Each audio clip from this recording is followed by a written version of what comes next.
Good evening, everyone. Welcome back to Jamaica Attractions No Limit. We are here with another update on Tropical Storm Grace. A tropical storm warning is still in effect for Jamaica, which means conditions associated with tropical storm are expected to continue across the island throughout the day.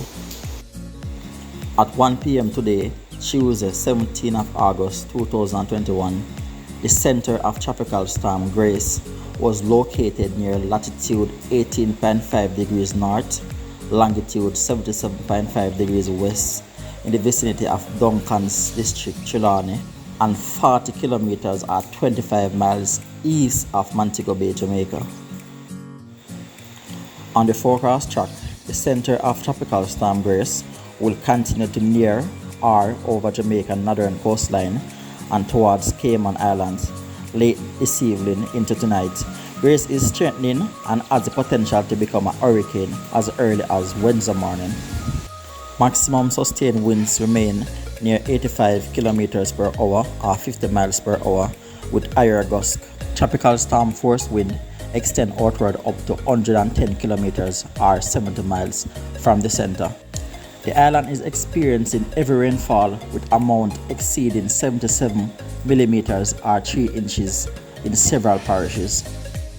Severe floodings were recorded in Harbour, where one female was seen being rescued by residents.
We from Jamaica Attractions No Limit are advising everyone to stay inside and keep safe.